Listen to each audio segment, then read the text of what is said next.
You know how we always start a little bit hyped today or whatever?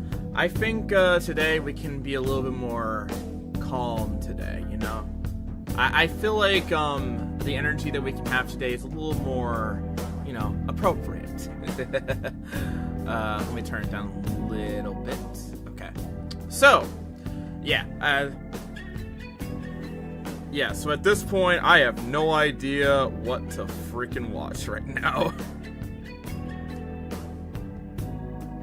So, I did finish Heavenly Delusion more recently, and I also finished Leveling Up with the Gods. Again, I have an idea of, like, what I want to read next. I actually might be between, like, the Kearu or Gokuragi, but, the other, what I want to watch is a little bit more difficult, because, like, I got, like, I'm between, like, Code Geass, 86, Vinland Saga, Hinamatsuru, which is a slice of life anime, and also more of a comedy style anime, so that could be pretty decent. And then High School of the Dead. Now, the one thing I'm going to point out right away is that, one of these is not like the other. Oh my god.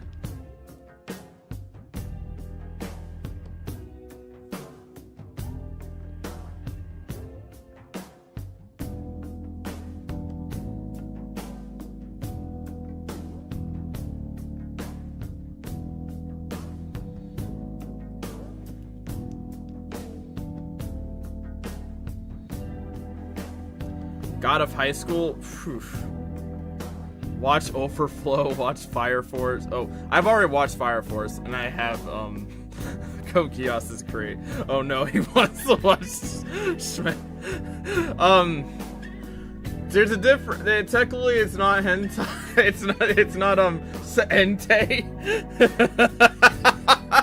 Technically it's not entei, it's more of like, an adult-rated, shit. Kind of like a similar level on, like, Kaguya-sama and Berserk. I'm not joking when I say that, by the way. Berserk and Kaguya-sama are both seinen. Like, in case you didn't know that. Watch High School DxD. Read the manga Fire Force is good. I'm considering that. I'm considering that. It's H anime.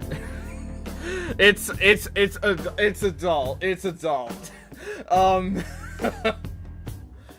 It is a the original manga was a seinen, but yeah, it definitely which by the way got like it got canceled like 30 chapters in, or it got hit with the axe, and then it just became very popular with its anime release. I wonder why. Watch the Castlevania anime because there's no manga for it. Oh yeah! Oh, fair warning, Code Geass does have an apparent lack of censorship. Oh really?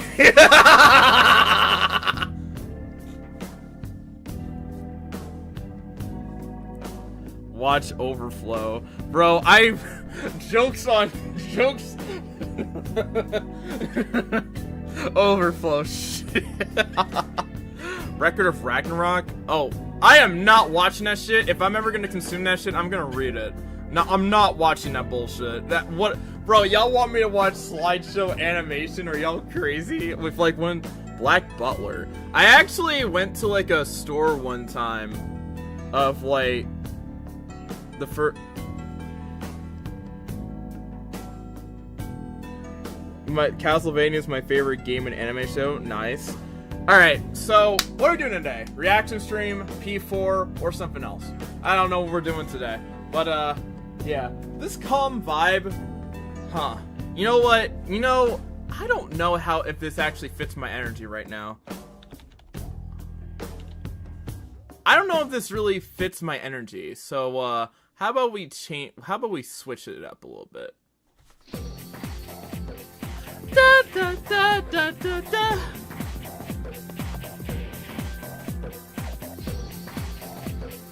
Da,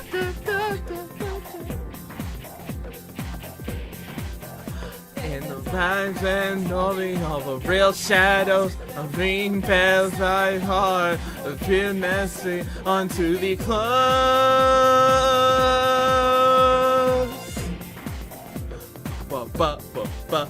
To the close.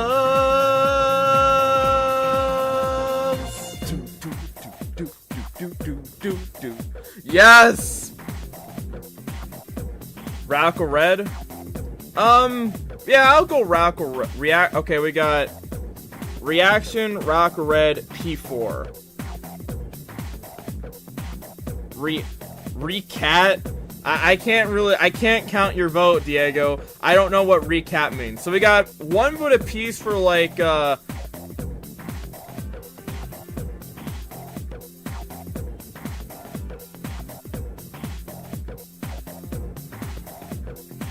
CBR? Alright, we can do that.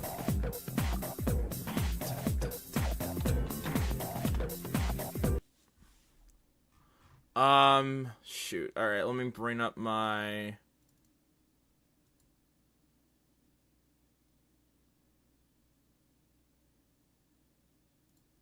Here we go.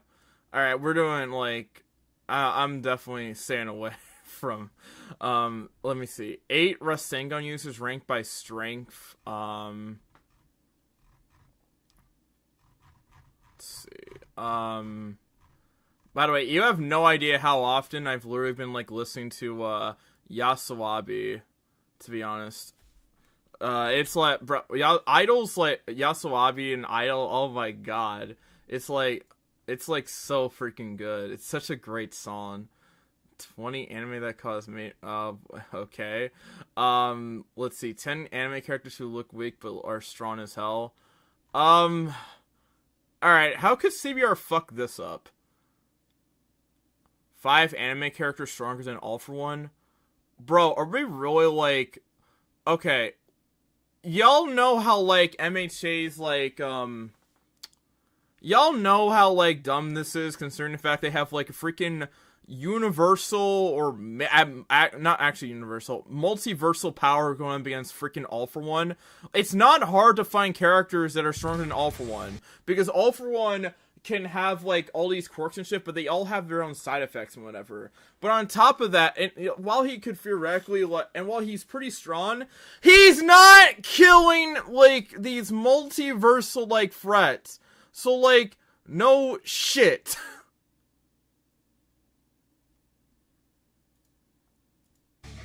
All For One is the big baddie of My Hero Academia, but when you stack him up against some of the greatest fighters in anime, he's not so tough. Here are some of our favorites. But, like, I mean, I guess it's that type of topic. Okay, how can they fuck this up? All they gotta do is put in, like, universal threats, show that All For One, or at most, right? Or at the bare minimum, right? And, like, go from there, right? There's no way they can fuck this up, right? There's no way. Favorite heroes who would bring him down no problem.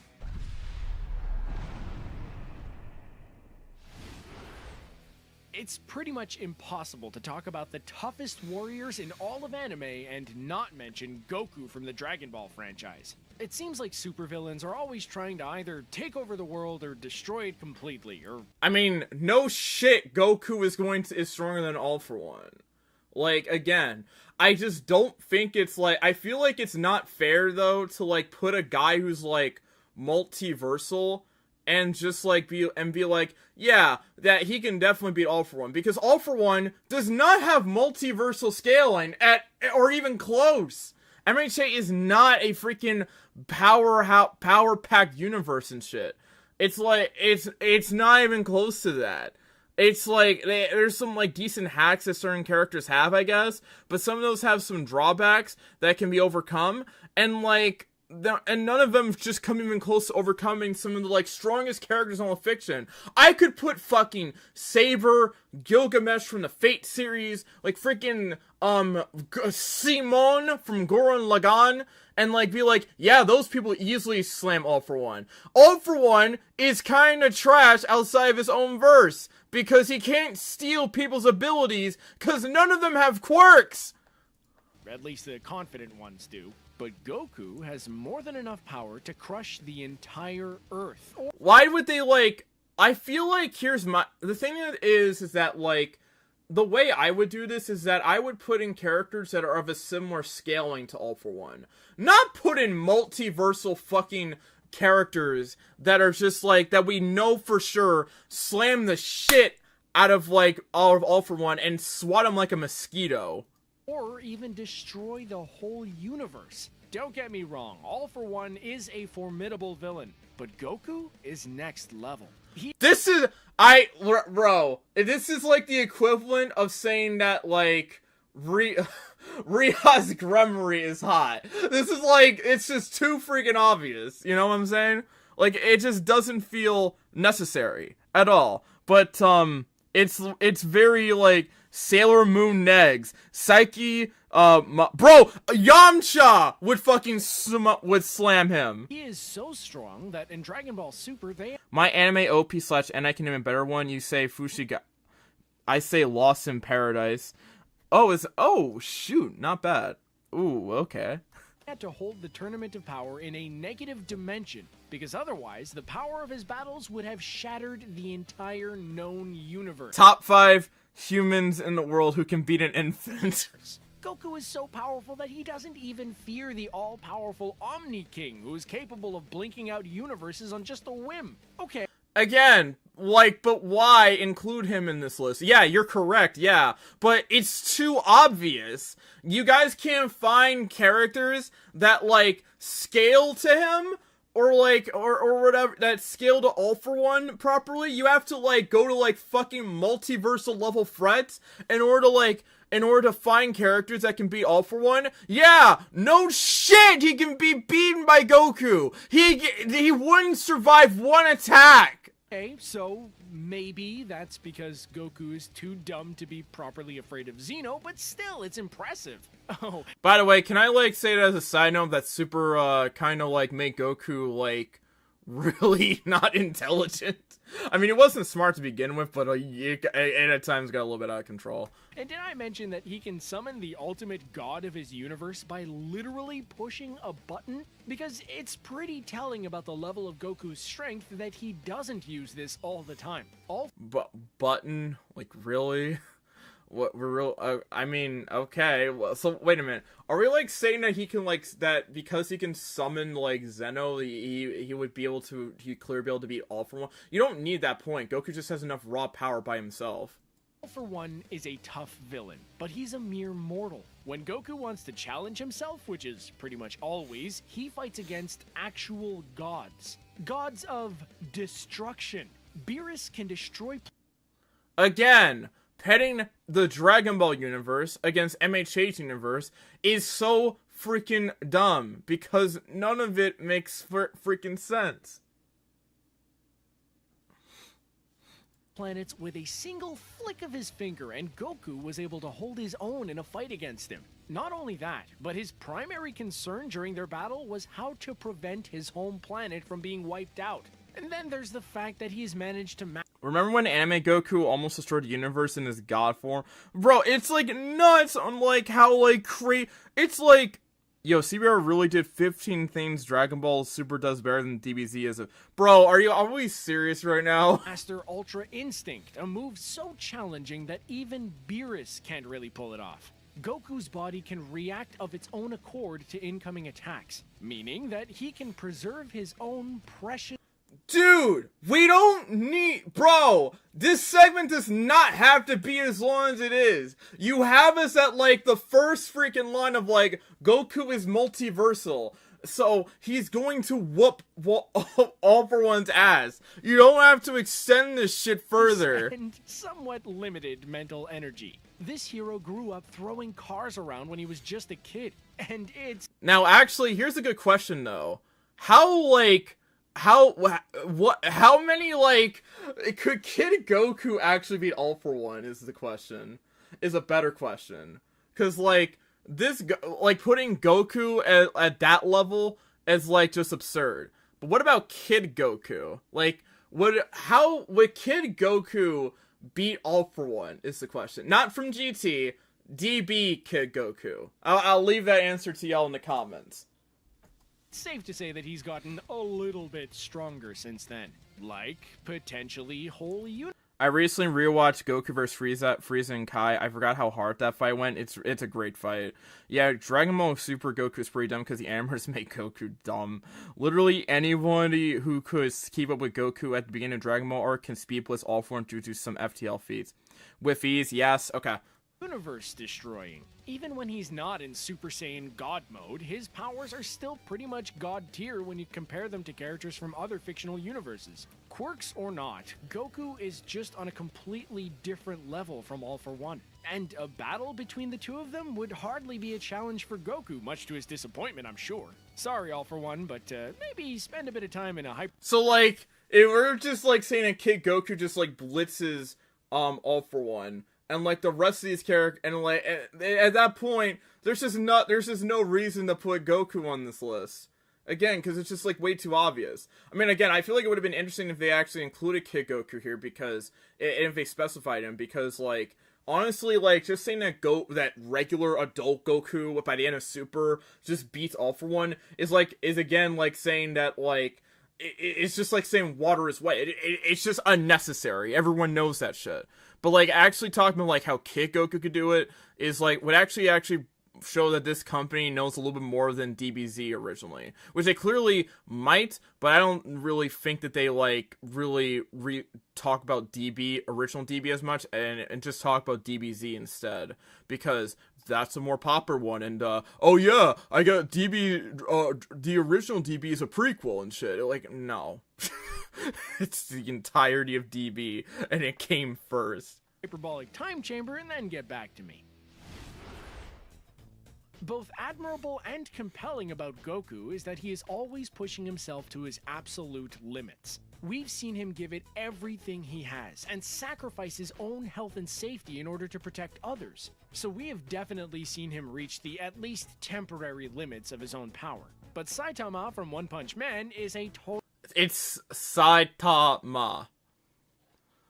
Let me see, let me make sure they're doing that pronunciation correctly. But Saitama from One Punch... That's actually not bad. That's actually not a bad pronunciation. Usually, but it's Saitama, but, like, honestly, not terrible. Not the worst pronunciation I've heard. Punch Man is a totally different story. We haven't even come close to seeing him go all out on an enemy, and why would we? Whatever he did during... Okay, let's, like, also talk about this again. Yes, a guy that probably is, like, what is he, star or plant level at this point? Or what is he, like, star level at this point or some shit? And a guy that literally can, like, one punch so many freaking threats in comparison to, like, fucking, clearly, yeah, All For One is shaking in his boots right now. Bro, Saitama would literally just take one punch from Saitama, would just nuke the shit out of, like, All For One. It's not even close. Like, what? So, like, we're, like, going, like, why, like, yeah, Saitama beats All For One. In other news, water is wet. Again, why are we scaling, like, All For One isn't close to the scaling feats of, like, Saitama. Nor do I feel like you can match, like, the raw power.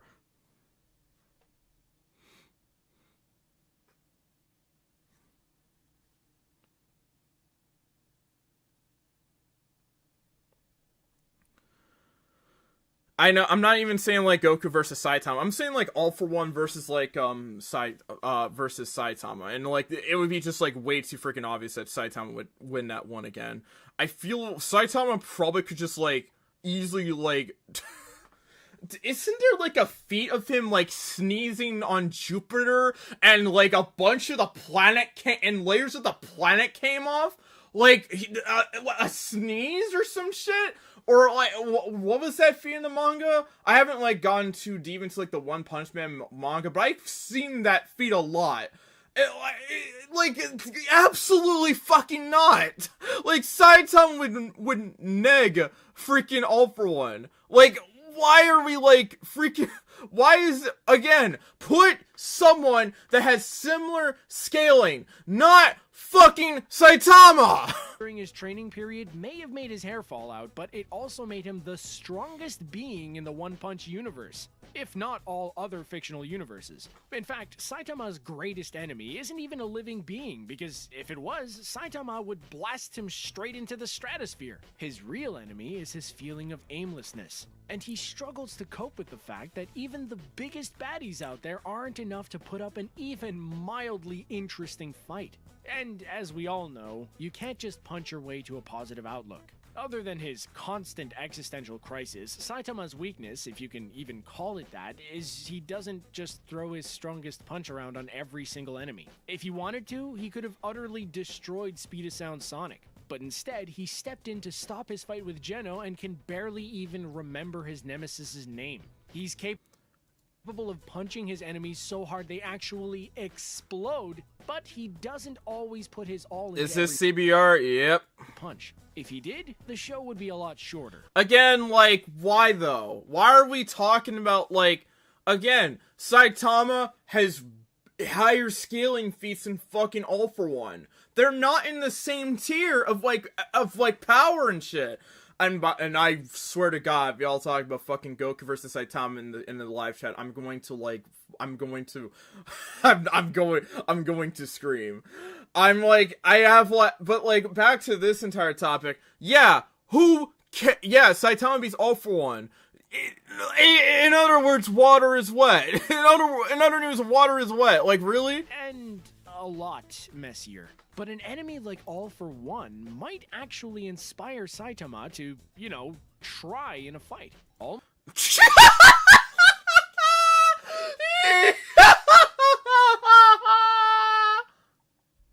Might did a pretty thorough job of trouncing his villain, but he keeps coming back for more. With this in mind, Saitama would definitely benefit from taking him out once and for all. And based on what we've seen of his powers, he has the skill to do it. Saitama could destroy the entire planet if he had a mind to, so taking out all... I feel like CBR is fluffing this video too much with how strong the first two entries are. For one, yeah, like, really? Require his mightiest, most singular punch. Or maybe he could just punch that mask right off his face like he did during his battle against Boros and let nature take its course. Oh, mate! You couldn't even put in a no character? You had to use a fight that we've already seen? You put in fucking All Might as your first choice? Bro! Bro, we've already seen this fight! What is the point? You don't even have to venture outside the world of My Hero Academia to find someone who can defeat All For One. That's because this anime contains the greatest hero there ever was or ever will be. Bro, you can't even, like, put in original fights and shit. No, you were sort of doing that with your first two characters, even though they're freaking, like, they have higher scaling feats than All For One does. And now you're putting in, like, freaking All Might, a fight we've already seen. We've already seen All Might whoop that ass. We've already seen him literally whoop that shit. We don't need to see it again. And his name is All Might. No, don't even bother arguing with me about this, because it is an indisputable fact that All Might's the best, and we all know it. Bro, well, I'm not going to argue that All Might's a cool character and all, but, like, again, why are we talking about a fight that's already been, fought? Like... Now, moving on. When My Hero Academia starts out, Can Prime All Might beat All For One? Is water wet? Almighty All Might admittedly isn't at his best. Thanks to a grievous injury from years back, his power is waning, and he's only able to access a mere fraction of his strength he had in his prime. All Might beat... Oh yeah, All Might beats All For One. In other news, I wanna fuck Tei Takemi. In other news, I want... In other news, I want to fuck Kushina Uzumaki. Bro, this feels like it's too obvious. This shit's like too obvious. We've already seen it! Before you let this dampen your faith in our hero, I have some bad news for you. This kind of thing happens to us regular, non-spectacular humans too. Anyway, All Might can only stay in his super buff form for a short period. Why are we talking? Why do we keep repeating this shit? Just talk about bro, you don't have to flub this video out with this bullshit, man. Of time, and even then, he's not as strong as he used to be. But that doesn't mean he can't absolutely destroy enemies, including Nomu, who was created with the express purpose of bringing him down. Sure, it took a few more punches than normal, but he got the job done. Even when All Might had to use the last remaining dregs of his power and a broken arm, he still managed to deliver a rousing United States of Smash. This blow was powerful enough to blast a crazy... Bro, what is this? Bro, this is just like, oh boy. To the earth, save the day, and make Deku cry. Definitely just him and not any grown men watching at home moved by this amazing display of strength and... Hey, great fight, it's a great fight, by the way, but let's, again, why are we talking about fucking All Might? It's a waste of space because we've already seen this fucking fight! Courage. Usually when we put together these matchups, it requires a lot of speculation about what would happen if these two characters interacted in real life. But we've already seen All Might defeat All for One at just a... Yeah, we did! Why are you talking about him? Fraction of his possible strength. And this was the second time he defeated All for One, since he was the villain who caused his health to start deteriorating. Even if the villain survives, it is still a win, and All Might has taken down All for One twice when most characters couldn't even survive a single encounter. At full strength, All Might is unstoppable, and even with a little bit of fire left in him, he is still unstoppable. And don't even get... let's not... I'm here to, always also say this. All Might's goated, by the way. But, in his own way, but, still, again, I don't understand why we're putting in, I don't understand why we're putting in this much, effort and shit into talking about a fight that we've already seen happen. Me started on his massive amount of inner strength, which is what truly makes him such a great hero in the first place. Goku and Saitama are both so crazy powerful that Naruto might not look as impressive in a character that has in his adult form arguably has feats that could put him at fucking galaxy level and around the Kaguya arc and then universal in the base according to the fucking light novels. We're putting and in his own series, arguably has feats that could allow him to destroy a fucking planet. From what we see in the anime as well. And we're putting in this fucker and saying, oh yeah, this guy that has planetary planetary plus, galaxy plus, universal plus feats. And we're putting him against All for One. What are we doing right now? What are we doing right now? Okay, seriously. Why are we doing this shit? Really? Really? So, we have, freaking, we have, oh my god. Oh my god. I still just, have to wonder what the hell this guy is freaking, what these people are thinking, you know? I gotta wonder that, right? Because, let's be real. Let's be freaking real here. Yeah. Saying that Naruto beats All for One is again saying, I wanna fuck Tsunade Senju. It is a fact. I wanna do it. I don't understand why we're saying this shit. In comparison. But let's take a moment to consider Naruto on his own merits instead of stacking him up against potential universe-destroying titans. Because our favorite Hokage isn't going to be fighting against Goku or Saitama in this scenario. He's going up against All for One. And I think Naruto is definitely powerful enough to bring this villain down. All for One's big trick is stealing other people's quirks, but it's likely this power wouldn't translate to Naruto's abilities. I'll give him his arsenal. Bro, Naruto, like,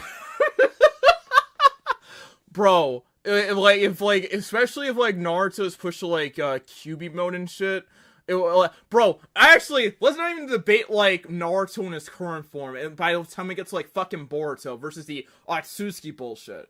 Let's talk about, like, at bare freaking minimum, like, I don't even know if freaking, the best thing the best comparison that All For One would have in order to, like, be like, okay, there might be a chance All For One would win, is fucking Part 1 Naruto.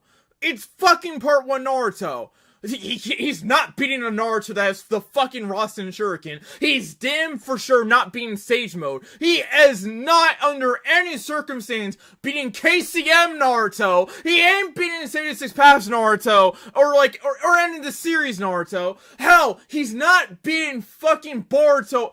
And he sure as hell is not beating Boruto Naruto. Or Barry Mode Naruto. Or bro, at the best matchup he has is fucking Part 1 Naruto. And he still might get his ass whooped.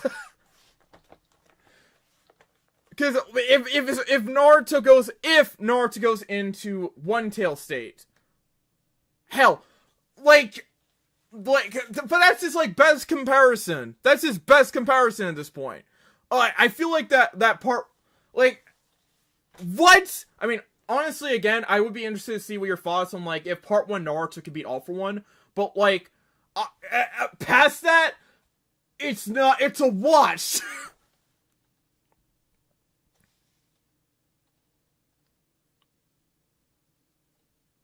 Have already stolen quirks, but I doubt he'd be able to take away any new skills in this clash of anime characters. All For One can grow himself some new arms, but Naruto can unleash an army of shadow clones. All For One can enhance his physical form, but Naruto can enter Sage Mode and give a serious boost to his abilities. Basically, take all the tricks All For One has, and Naruto can do them better. We know that All For One did some considerable damage to our hero All Might, but Naruto can use the Tailed Beast balls to revitalize life force, heal wounds, or grant other temporary chakra cloaks. With Ragdoll's Search quirk at his disposal, All For One might be able to hold his own against Naruto's army of shadow clones, so I'll give him a point there. But overall, Naruto's abilities are more impressive, and without the option of All For One acquiring more, that's not gonna change. If these two characters ever faced off against one another— Bro, third round shooting examines Naruto whoops All For One's ass. Oh, we going that route, huh? Oh, man. Bro. Alright. How y'all feel about this? Third round. Okay. What is, like, the best? Bro. I don't know, like, how, like, I don't know a single version of Naruto. If that is the case, who does All For One beat? Part 1? Like, a freaking Academy Naruto? Like, is that the guy that is that the guy he can beat? He's beating, like, the beginnings of Naruto, who is probably, who's, like, at his weakest at that point because he didn't have the Shadow Clones. Yeah, that might be his best matchup. That might be it. Except if Kurama has to get involved, I don't know if he's winning that either. another, All For One's best option would probably be to warp away before he's totally destroyed. There is no denying that All For One is a tough villain to beat, but it's possible that all the right hero needs to defeat him is a little bit of magic. Alright, let's be real here. Magi. I'm not familiar with this series. I might watch it at some point, but isn't this verse overpowered as hell? Like, isn't this verse just like, I might be thinking of, like, Tokyo Mew Mew, which I don't know much about either, or whatever, but, like, isn't Pull Magi, like, universal or some shit, or multiversal even? Aren't the characters in that verse completely overpowered?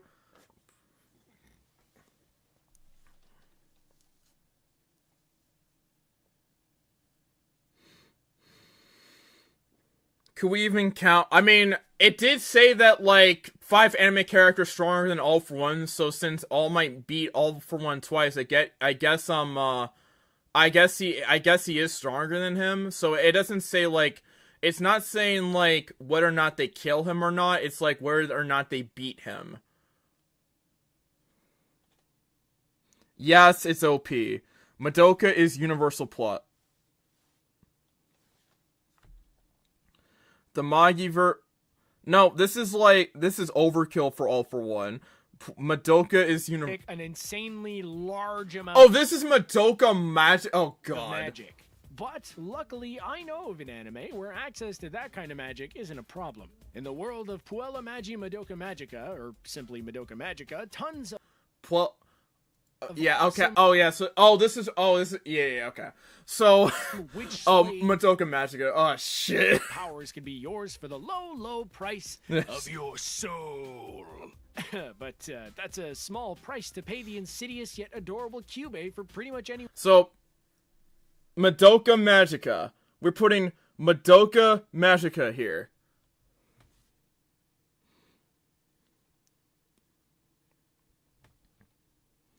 I think the fairest matchup would be like episode 8 Naruto. Was that during Waves, I think?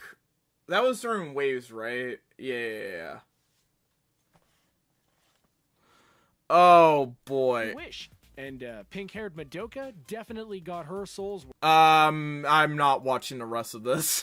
But I'm not watching. I don't want to spoil myself too much on this shit. I'd like to go in blind if I ever had to consume this series. As much as I can. I like to limit the amount of, like, series I get spoiled, I have myself spoiled by, because, yeah, Twitter is a little bit of a bitch. And thank God.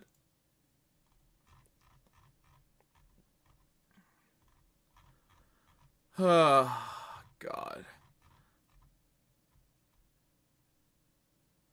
15 strongest anime characters of all fucking... Bro, why is Gojo... Bro, what? Bro.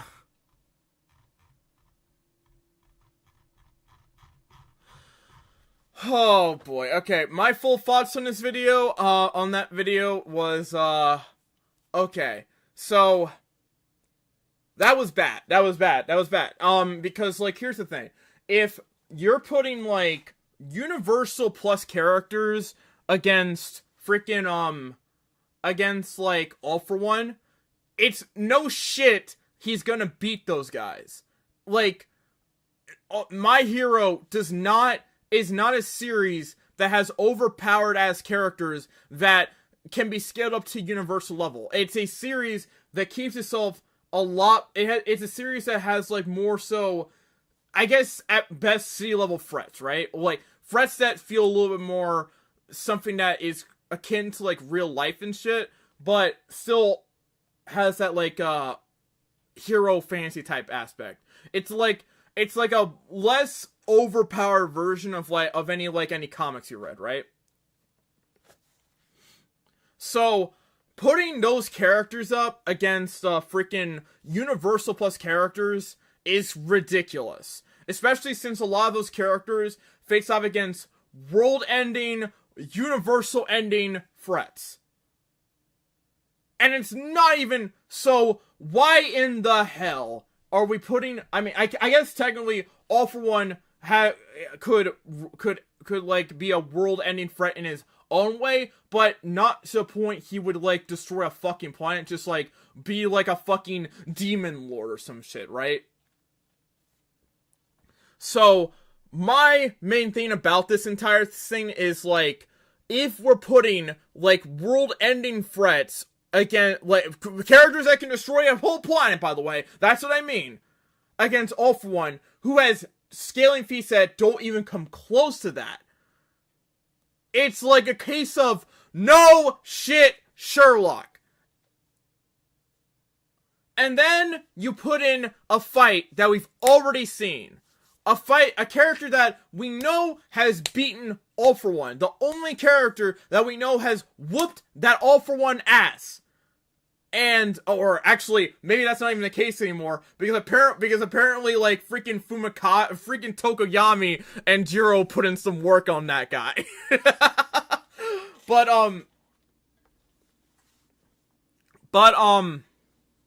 as I keep saying, this is like, it is like way too, like, a character that has beaten All For One already and that we know of is another pointless addition to a list because we have already seen it before. We know it. It's just like way too obvious. How is it possible that, like, God, it actually sucked. That was really bad. I'm not gonna lie. That was really bad.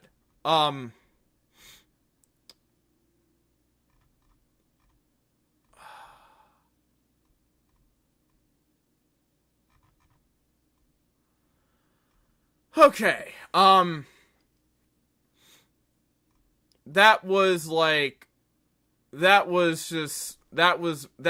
were not cooking there. They were not cooking.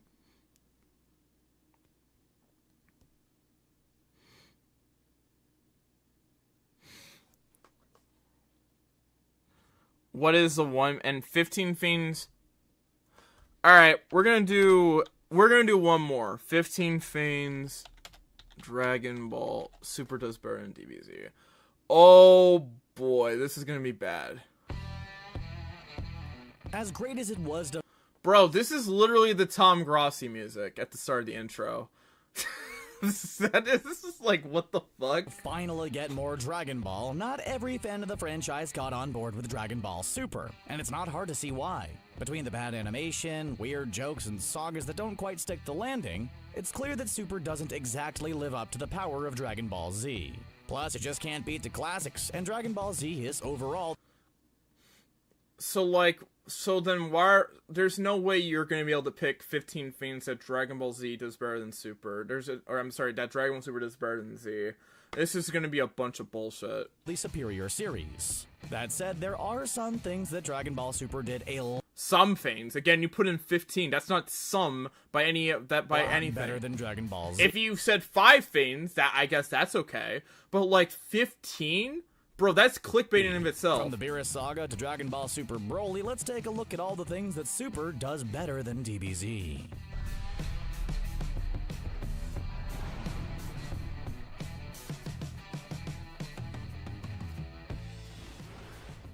Fans might be mixed on Dragon Ball Super, but there's only one thing they can't deny is great about the series: the humor. The original Dragon Ball started out as an adventure comedy, and you barely talk about it! As the series progressed, the humor was dropped in favor of the action martial arts elements.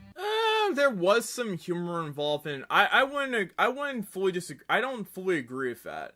Yeah, it did get toned down a little. From what I have known about DBZ is that it does from when I watched it. There are a lot of good humor moments in the show. That is something to talk about, you know. But I would also say the humor, yeah, I agree. Yeah, Drew has a point here. Humor is a bit subjective in that regard as well. But this is continued in Dragon Ball Z, and it's all action and some comedy thrown in. Not to say that this made Dragon Ball Z stale or anything, but it was nice to see comedy return to the franchise in Dragon Ball Super. From Goku's dim-wittedness to the slice of life. That dim-wit, bro, no. No, I don't. If you're bringing up Goku being a moron as like one of the comedy points, I find it a lot more frustrating. Life episodes, Dragon Ball Super knocks it out of the park with the comedy, bringing a sense of fun to a show that might otherwise be a bunch of serious scowls and fights. Some of the best comedic episodes in the series include when Goku lost control of his ki, when Universe 6 and 7 competed in a baseball match against each other, and when Goku impatiently waited to train with Whis. How are we feeling about this one, though? DB's Dragon Ball Super is better at humor than DBZ.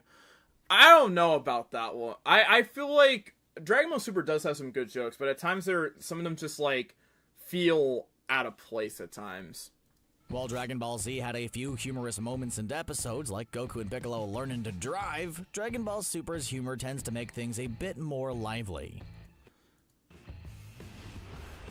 Another thing that Dragon Ball Super Raising the stakes? Are we actually crazy right now? does better than Dragon Ball Z is raising the stakes. Now, you could argue that Dragon Ball Z did a good job of raising the stakes with each saga, thus making the story more interesting and the situation more perilous for our heroes. I mean, I don't know about raising. I don't know about that one, G.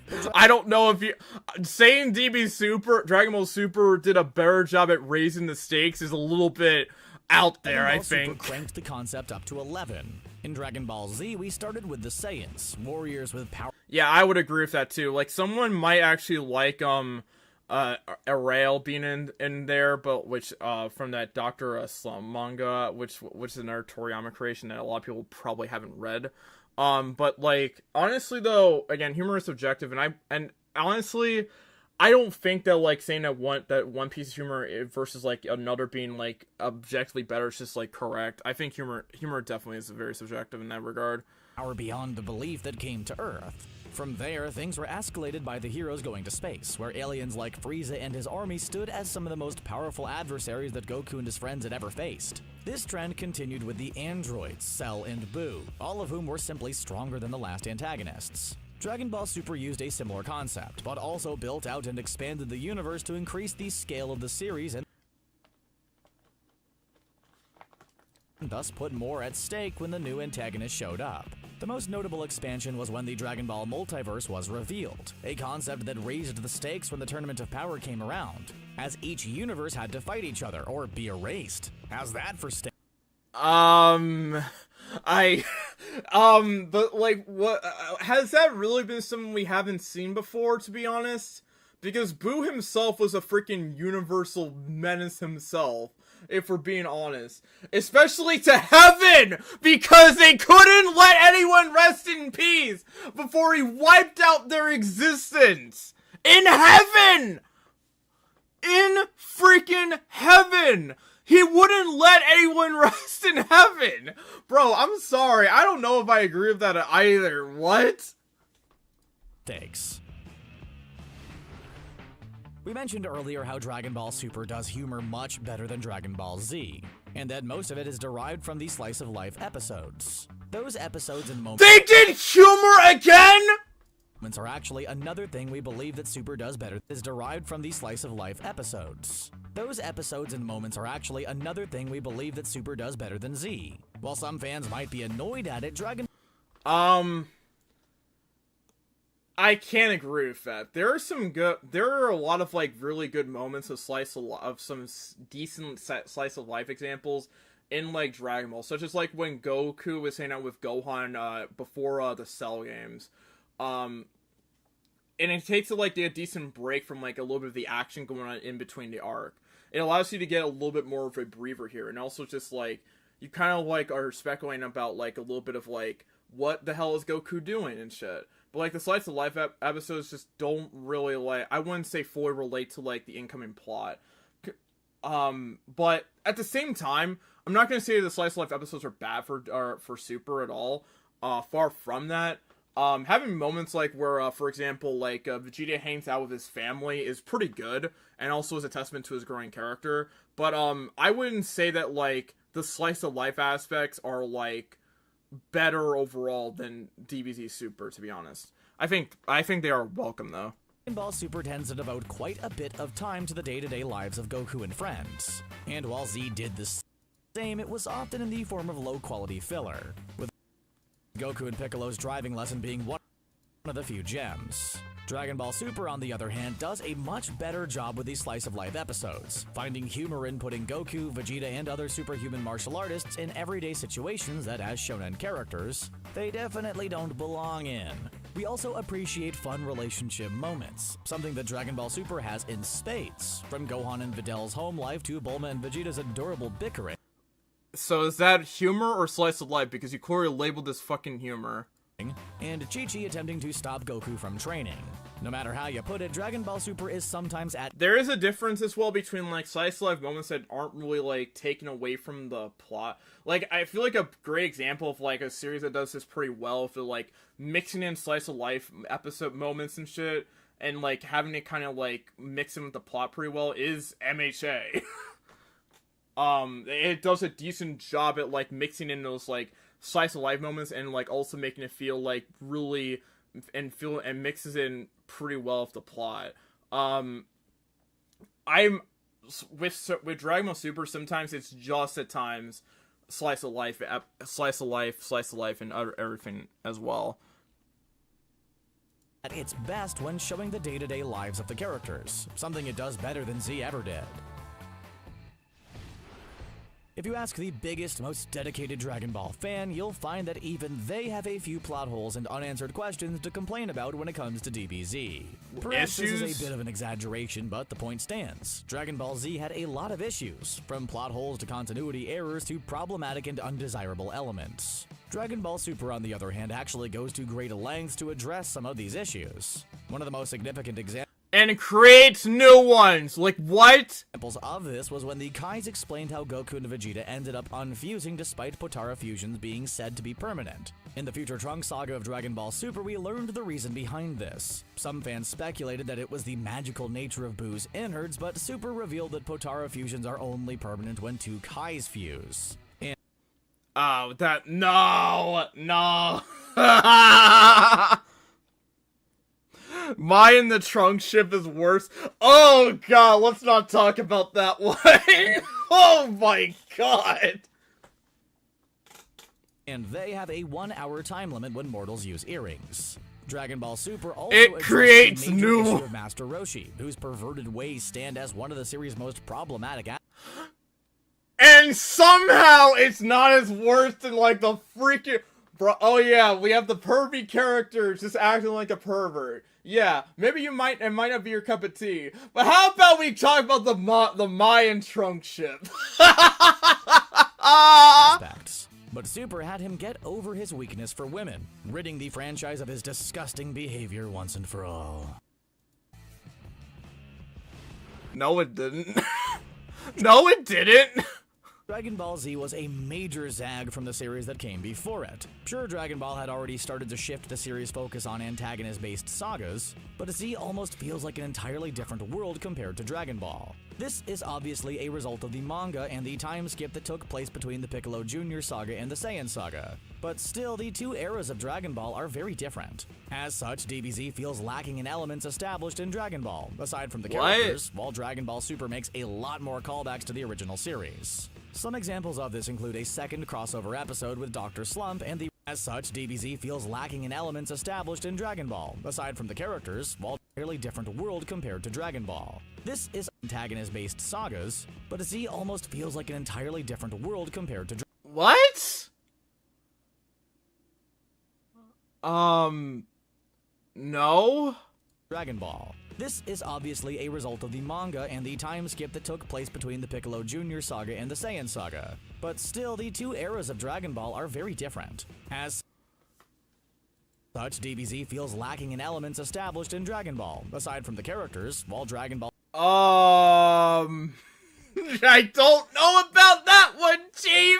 Super makes a lot more callbacks to the original series. Some examples of this include a second crossover episode. Here's an actual Dr. good Slump point. DBS did, yeah, he did. Yeah, they did. They objectively did that better. The return of the Pilaf Gang. The Pilaf Gang is a major one, since it brought back the series' first antagonists, and gave them a redemptive arc similar to the villains that came later in the series. Additionally, the evil containment wave also came back, the move being used in the future Trunks saga and in the Tournament of Power. We also saw Goku and Krillin go back to Master Roshi for training at one point, and even saw Goku use the Flying Nimbus again. Now that is old school. Oh boy. Filler? We're saying someone did filler better, even though that's shit that you usually skip? Next up, let's talk about filler, or rather Dragon Ball Super's lack of it. For the And time, most of the backstory with Broly was mistranslated. I mean, For those who don't know, filler is what happens when an anime adapting a manga catches up with the source material and has to create original stories to stall for time, so the manga can build up more story content to adapt. Dragon Ball was notorious for its filler in both the first series and in Dragon Ball Z, but this is not the case in Dragon Ball Super. Sure, there are inconsequential episodes that could be considered filler under a certain DBZ film. Yeah, like, what if, like, the Garlic Jr. saga shit? You know what? Nah, I feel like, you know what? Bro, nah, some of the DBZ filler was actually pretty fun, though. Well, like, first off, I find it pointless, like, argue which fucking series to filler better because it's fucking filler. But you know what? Garlic Jr. clears all the DB Super filler. Get out of here! definition, but since Super is an original series not adapted from a manga, there is technically no filler in it. In this regard, Super is superior to Dragon Ball Z in that it doesn't have any non-canon material. Again, some What? filler in it. In this regard, Super is superior. No filler in it. In this regard, Super is considered filler under a certain definition, but since Super is an original series not adapted from a manga, there is Well, well, I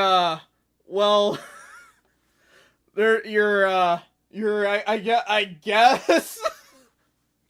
I don't think that makes that DB0 had peak on, too. OG Dragon Ball had better filler, though. Yeah, but we're talking about, like, DBZ versus, like... I mean, there are stark differences between the Dragon Ball Super manga and the anime, but, like... I don't know about that one, Chief. I don't know about that There's one. technically no filler in it. In this regard, Super is superior to Dragon Ball Z in that it doesn't have any non-canon material. Again, some of the mini-sagas between the larger ones of Dragon Ball Super are Well, they're like the Dragon Ball Super's manga and anime are just like very, very different in comparison. Like they're just like and I'm like, I can't watch it. What other points does this guy make? What unique powers? Bro, are we really trying to praise the entire Future Trunks Goku Black Deus Ex Machina? Or, I'm sorry, Fuse Zamasu Deus Ex Machina? Really? New transformations? I mean, I'll give him that. Ultra Instinct and, freaking, Super Saiyan God in Blue are pretty cool. But animation? Are we actually high right now? I mean, there are some good animation moments, but they're like, I mean, I feel like the complaints about the animation are a little bit overblown in, like, with like Dragon Ball Super, because the main example is always episode 5 and shit. But I can't really agree that like Dragon Ball Super had better animation is what I'm trying to say. Older characters, I could they do utilize 17, 18, and Tien a little better, so I could kind of agree with that. Goku and Vegeta is a rivalry? I don't know about that one. Strategy? Female Saiyans? Okay. I could kind of, I mean, interesting Kale and Kefla. That's, yeah, I'll give him that one. So, like, let's see. 0 for 2, 0 for 3, 0 for 4, 0 for 5, 0 for 6. Unique powers, 0 for 7, 0 of 8, 1 of 9, 1 of 10, 2 of 11, 2 of 12, 2 of 13,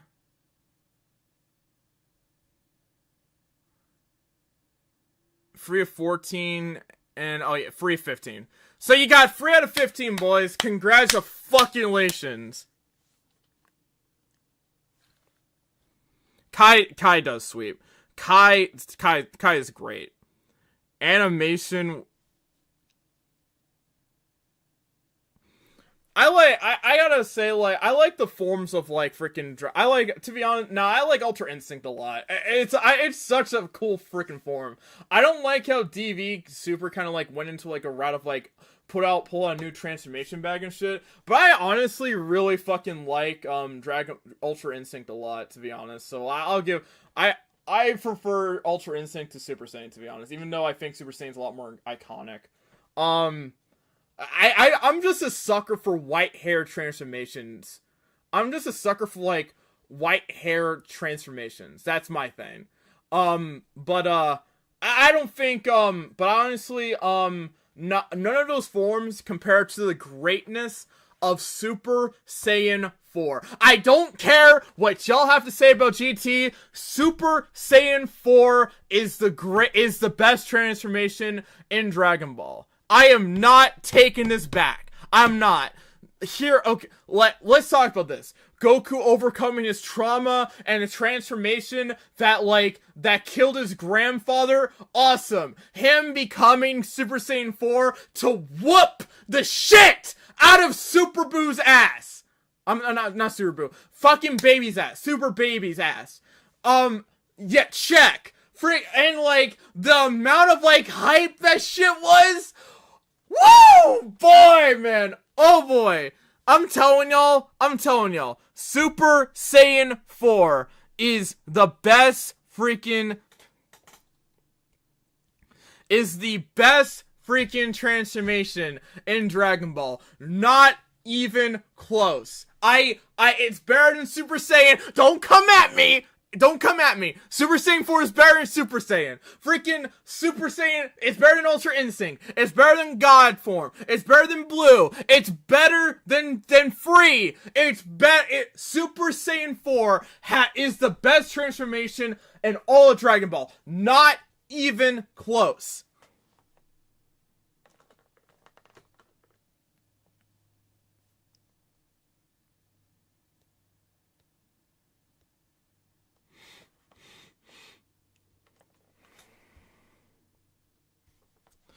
Oh my god, yes. I will say that until the cows come home. That transformation is the best. Alright, I'm gonna take a nap. Have a good day, everybody. I'm taking a nap. Bye-bye.